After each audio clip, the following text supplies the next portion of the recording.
Hello, I'm Lavanya. Welcome to PeacePal.in. We are here today to learn about role of music therapy. So let's begin. Listening to music can be entertaining and some research suggests that it might even make you healthier. Music can be a source of pleasure and contentment, but there are many other psychological benefits as well. Music can relax the mind, energize the body, and even help people better manage pain. The notion that music can influence your thoughts, feelings, and behaviors probably does not come as much of a surprise. If you have ever felt pumped up while listening to your favorite fast paced rock anthem or been moved to tears by a tender live performance, then you easily understand the power of music to impact moods and even inspire action. The psychological effects of music can be powerful and wide ranging. Music therapy is an intervention sometimes used to promote emotional health, help patients cope with stress, and boost psychological well being. Some research even suggests that your taste in music can provide insight into different aspects of your personality. Music therapy is a therapeutic approach that uses the naturally mood lifting properties of music to help people improve their mental health and overall well being. It's a goal oriented intervention that may involve making music, writing songs, singing, dancing, listening to music, discussing music. This form of treatment may be helpful for people with depression and anxiety, and it may help improve the quality of life for people with physical health problems. Anyone can engage in music therapy. You don't need a background in music to experience its beneficial effects. Music therapy can be an active process where clients play a role in creating music or a passive one that involves listening or responding to music. Some therapists may use a combined approach that involves both active and passive interactions with music. There are a variety of approaches established in music therapy, including analytical music therapy. Analytical music therapy encourages you to use an improvised musical dialogue through singing or playing an instrument to express your unconscious thoughts, which you can reflect on and discuss with your therapist afterwards. Benison music therapy. This format combines some concepts of psychoanalysis with the process of making music. Benenson music therapy includes the search for your musical sound identity, which describes the external sounds that most closely match your internal psychological state. Cognitive behavioral music therapy (CBMT). This approach combines cognitive behavior therapy (CBT) with music. In CBMT, music is used to reinforce some behaviors and modify others. This approach is structured, not improvised, and may include listening to music, dancing, singing, or playing an instrument. Community music therapy. This format is focused on using music as a way to facilitate change on the community level. It's done in a group setting and requires a high level of engagement from each member. Nordorf Robbins music therapy, also called creative music therapy. This method involves playing an instrument, often a cymbal or a drum, while the therapist accompanies using another instrument. The improvisation process uses music as a way to help enable self expression. The Bonney method of guided imagery and music, GIM. This form of therapy uses classical music as a way to stimulate the imagination. In this method, you explain the feelings, sensations, memories, and imagery you experience while listening to the music. Vocal psychotherapy. In this format, you use various vocal exercises, natural sounds, and breathing techniques to connect with your emotions and impulses. This practice is meant to create a deeper sense of connection with yourself. The next topic that we're going to discuss is music therapy versus sound therapy.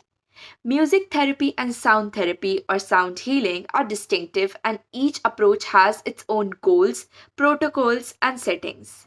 Music therapy is a relatively new discipline, while sound therapy is based on ancient Tibetan cultural practices. Sound therapy uses tools to achieve specific sound frequencies, while music therapy focuses on addressing symptoms like stress and pain. The training and certifications that exist for sound therapy are not as standardized as those for music therapies. Music therapists often work in hospitals, substance abuse treatment centers, or private practices, while sound therapists may offer their services as a component of complementary or alternative medicine.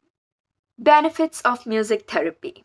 Music therapy can be highly personalized, making it suitable for people of any age. Even very young children can benefit. It's also versatile and offers benefits for people with a variety of musical experience levels and with different mental or physical health challenges.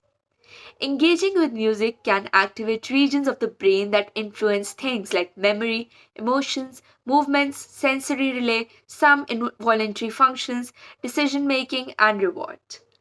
Fulfill social needs for older adults in group settings.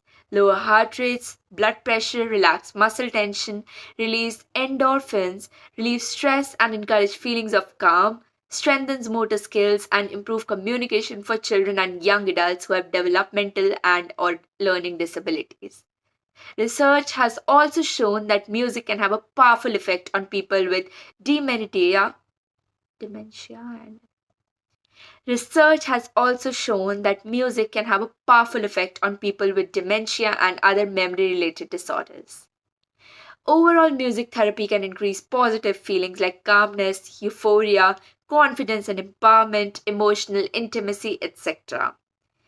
Effectiveness that music therapy shows is as follows. The uses and benefits of music therapy have been researched for decades. Key findings from clinical studies have shown that music therapy may be helpful for people with depression and anxiety, sleep disorders, and even cancer. Studies have shown that music therapy can be an effective component of depression treatment. According to the research cited, the use of music therapy was almost beneficial to people with depression when it was combined with the usual treatments, such as antidepressants and psychotherapy. When people in combination with other forms of treatment, music therapy may also help reduce obsessive thoughts, depression, and anxiety in people with OCD. In 2016, researchers conducted a feasibility study that explored how music therapy could be combined with CBT to treat depression. While additional research is needed, the initial results were promising. Many people find that music or even white noise helps them fall asleep.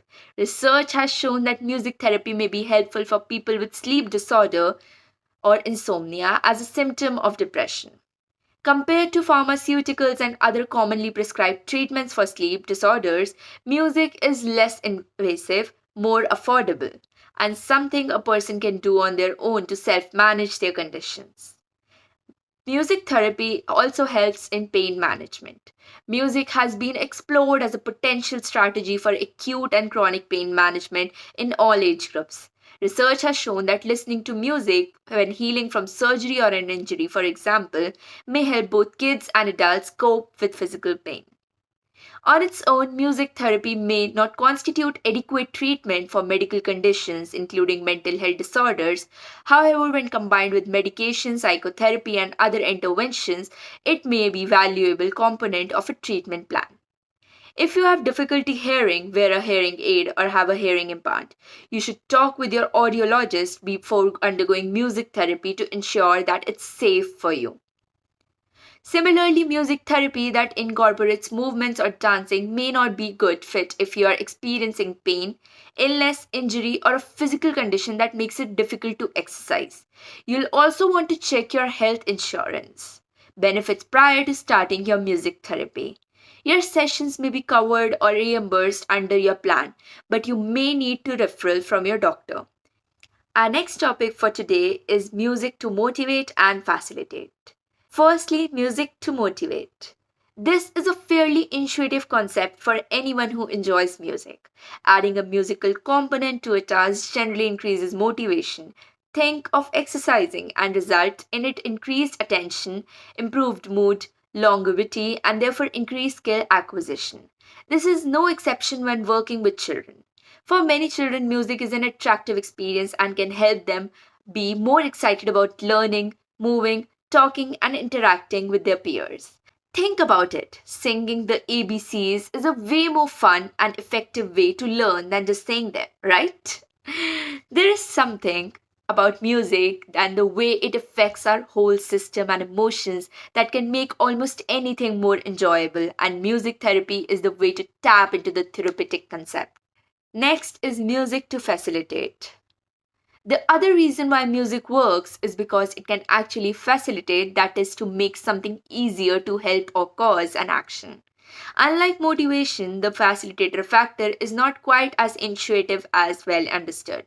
The reason facilitation works is because music stimulates whole brain processing, which includes those areas that are also responsible for other functions like speech, movement, cognition, emotions, sensory processing, kinda like those domains we address. This is super exciting to me as I can literally use my music to bring about the drive functional change. When used correctly, music can facilitate the development of specific skills such as forming speech sounds, making certain movements, attending to an activity, following directions, and so forth. It can actually drive the child to do certain things because of the way it impacts their neural system. Cool, right? So, for anyone who is wondering why music therapy or what can this do that's different from other therapies, you can take away the ideas of music for motivation and music for facilitation. It seriously works. You can check out our website peacepal.in for detailed information on various topics through our alternate videos and daily blog posts. You can also check out our store section for various courses, packages, appointments for therapy, and self help books because together we can make a difference.